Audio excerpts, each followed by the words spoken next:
Wide open spaces.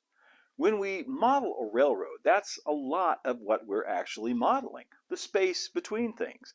And that implies a certain amount of scenic depth. But what does that mean?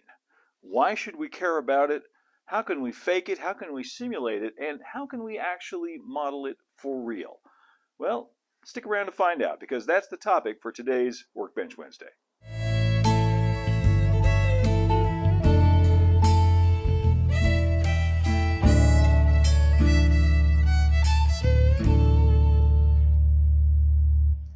Howdy folks, Dave here at Thunder Mesa Studio on a Workbench Wednesday. Hope your day is going great whenever and wherever you happen to be watching. So scenic depth, what are we talking about here? Basically, it's the idea that when you look at something like a model or diorama, things that are closer to you appear closer to you, and then there are things that appear to be farther away, giving the illusion of depth and distance. So there's a foreground, a middle ground, and a background. Now, this gets into the idea of staging scenes. I'm going to talk about that briefly before we get more into the scenic depth idea. When you stage a scene, it's generally conceded by most people in the theater and movies and television and illustrators and things like that, people that know about this kind of stuff, that when you stage something that's kind of flat and parallel to the viewer, with very little perspective revealed, that tends to read as comedic. And think about your favorite comic strip or situation comedy for good examples. Most of the time, those are staged very flat without a lot of depth. Now go and watch an old Western by Howard Hawks or John Ford, where these vast distances, the scenes have an enormous amount of depth and drama. And that's the key word there, drama. Because when you stage things with a lot of depth and distance, the human mind reads them as much more dramatic. And scenes with depth and distance are, at least to my mind, much more believable. Now, if you're just building, say, a locomotive or a single standalone structure, a piece of rolling stock for a contest or something like that, you don't need to think about scenic depth.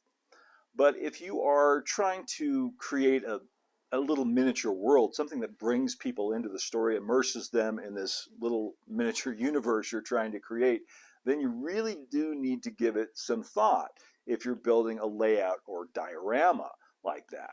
And are there ways to simulate scenic depth? Because without it, your scene's not going to look very realistic. Are there ways to fake it? And is there any way to design for it and plan for it so it actually happens naturally? Well, yes, there are, and we're going to get into all of those. In recent decades, there's been a real move towards shelf type around the walls layouts as opposed to island style layouts like your traditional 4x8 sheet of plywood. And there's a lot of good reasons for that. It can be seen as a much more effective use of your available space. Everything is within easy reach, but it does come at a cost. You sacrifice a little bit of scenic depth when you do that.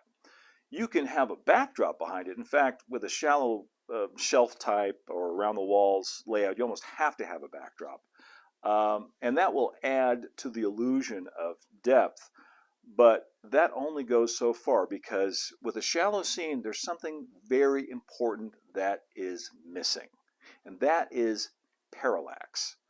Well, what is parallax? Well, that's a fancy word for how some things appear closer to you and some things appear farther away.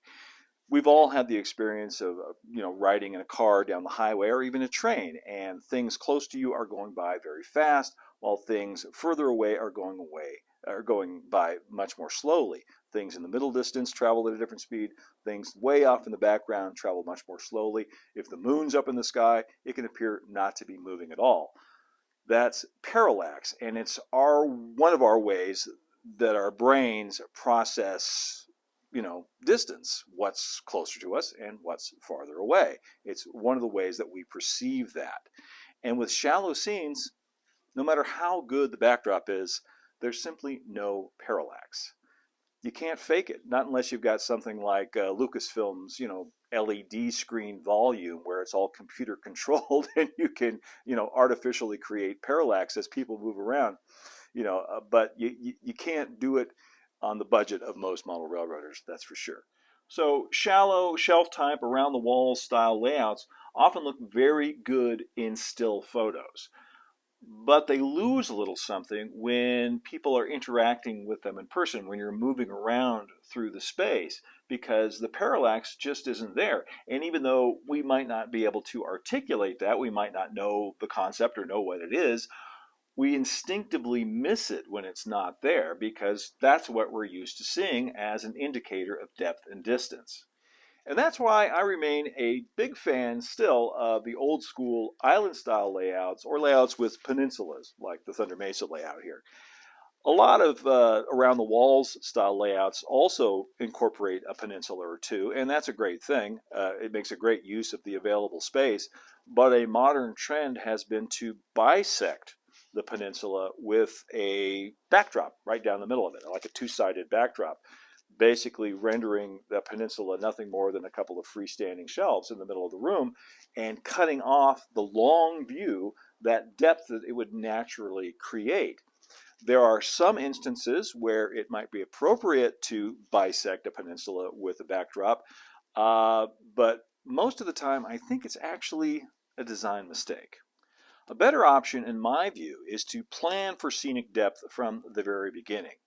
You can use the dead space in the aisles between peninsulas and wall sections as found real estate, effectively separating things into foreground, middle ground, and background with ever-changing vistas as people move around and interact with the layout. Paying close attention to sight lines and the vertical separation between the highest scenery and the lowest can result in deep, dramatic scenes that look like they go on forever. Combining a scenic peninsula with sections of the layout which are up against the wall or the backdrop gives you a best of both worlds opportunity, creating deep, dramatic views while still keeping the operational advantages of an around-the-walls style plan. And the foreground scenes in one area can also play the role of distant background for other scenes that are across the aisle. Not every scene on a model railroad can or will be perfect, but it is possible to pick out a few special viewing angles where everything comes together. Circling back to the idea of a backdrop, whether it be painted or photographic, it is a great way to help extend your miniature world off into the distance to create that illusion of scenic depth. But you're faking scenic depth here. You are tricking the eye with a painted surface, a flat 2D surface. And there are a couple of things, a couple of little tips and tricks I want to share on how to do that more effectively.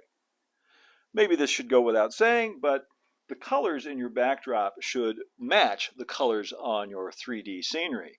And a really easy way to achieve this is, like I did here on Calico Mountain, is to use the same paint. However, the colors on your backdrop should be a little bit more muted. They shouldn't be as saturated as your painted scenery. If the colors on the backdrop are more saturated or brighter than the colors on your scenery, it's going to bring all that forward, and you're going to destroy that illusion of depth. You don't want the backdrop scenery to clash or look like it's closer to you than the foreground scenery. That's a good thing to remember with photographic backdrops as well. Sometimes they can be a little bright, a little garish, a little bit in your face and detract from the modeled foreground scenery. And a way to get around that, a way to mitigate that, is to desaturate that photographic backdrop a little bit. Another pitfall you want to try to avoid is having the lighting be wrong on your backdrop. I made a decision early on with the Thunder Mesa layout, and I talked about it in my video on layout lighting, that the sun in this world is up high and to the left. So all the shadows on the backdrop will be on the right-hand side, and then I arrange the lighting, the track lighting up above, to match that angle to the best of my ability, so you don't have that visual contradiction. It's something that people might not pick up on intellectually, but their brain will pick up on it and it'll just look wrong to them. So pay attention to where the lighting is coming from, and keep all the shadows consistent on your backdrop. Keep them all on the same side. Even if it winds all the way around the room, the shadows should always be on the right or on the left, and they shouldn't swap places. Another thing is to try and create depth using atmospheric perspective. Can you see how each layer of this canyon, each cliff face, looks like it's a little bit further away? And that's achieved by mixing more of the sky color in with the paint color as you go back. So this has much more of the sky color in it than this, and this has much more of it than that, and so on, until you fade off completely back into the distance. One thing you want to avoid is mathematical perspective. That's where, it's precisely calculated so that it looks right from one angle. It won't work when you're moving around the layout and looking at it from different places. There'll just be one spot where that works. We've probably all seen this, but that's why you want to use atmospheric perspective instead, which is kind of a cheat. It's a bit of illusioneering, but believe me, it works. Now, those places on the layout where everything comes together, where there's something interesting in the foreground, in the midground, and vast expanses of modeled real estate in the background, I call those primary viewing angles. And as I move forward with Thunder Mesa 2.0, I'm always checking the sight lines to find the areas of maximum interest, of maximum scenic depth for the most dramatic and interesting scenes. I've gotten in the habit of using the camera as a design aid, especially on an area of the layout I'm not sure exactly how to proceed.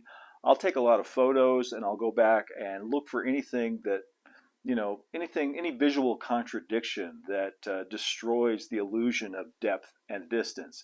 Sometimes it might cause me to, build the fascia a little bit lower so you don't see that. It doesn't take you out of the scene when you're looking from one side of the layout to the other. So if you haven't used the camera as a design tool, I highly recommend it. It can really help clarify things for you when you look at them through the viewfinder. A rather easy way to enhance the illusion of depth is to have things that are in front of the track so that the trains will pass behind those. So you have scenery in front of and behind the trains. It's been said that the modeled landscape that we do is the stage and the trains are the actors. So you want to have your actors passing behind some of the scenery as well as in front of it. You don't want to just have them traversing along the edge of a shelf with all of the scenery behind it. It'll really, really enhance the illusion of depth to have scenery, trees, rock work, whatever, cacti out in front of the trains as well as behind them. Since I'm modeling canyon country here on the Thunder Mesa layout, it's easy for me to think of the aisles as deep, unscenic canyons between the peninsula and the parts of the layout up against the backdrop. And as I move forward on Thunder Mesa 2.0 and get ready to construct new sections of layout back here, I'm keeping in mind, as I mentioned earlier, where that fascia is going to be located, where the scenery is going to end. Because when I look across from say track level on that side, I don't want to see fascia up here. I want to see rock work, because seeing fascia would take you right out of the scene and really destroy that illusion of depth and distance. Naturally, there are a lot of variables at work here, including the relative height of the viewer, but using your own eye level as a benchmark is as good a place to start as any. For me, my primary viewing angles are designed to have their most impact when looked at from very close to eye level. Now, it's worth pointing out that this technique of looking through a peninsula towards modeled scenery in the background to create maximum scenic depth, that's not limited to modelers of canyon country or mountainous scenery. In fact, most of the world is not flat. Even places that seem flat are really not flat. There's rolling hills everywhere just about. Even if you model the Great Plains, there are still some low hills, ravines, stream beds, and things like that that you can use as a separator between scenes. I suggest you give it a try. So it is possible to, create the illusion of believable depth and distance, including parallax, in a rather modest amount of space. But you have to plan for it. and use all of the tips and tricks at your disposal to pull it off. You know, have a painted backdrop or a photographic backdrop that doesn't clash with the foreground. Use atmospheric perspective. Use your peninsulas to create parallax. So when people look through the scenery in the front at the scenery in the back, they get that illusion where the things closer to them are moving faster than the things back in the distance. That will make their brain think that this thing goes on forever and is much bigger than it actually is. Anyway, those are my favorite tips and techniques for scenic depth. I hope you enjoyed the video. If you have techniques of your own that I left out or anything you'd like to discuss further, you can put it down in the comments below. If you enjoyed the video, please like, subscribe, share, hit that notification bell to see more coming from Thunder Mesa Studio. You can also follow us over on Instagram at thunder.mesa and see what's happening on the Thunder Mesa Studio website at thundermesa.studio. As always, if you enjoy what we're doing here at the channel and would like to show your support, you can do what these fine folks did and go over to patreon.com/thundermesa and show your support there. Until next time, keep moving forward, my friends. Adios for now.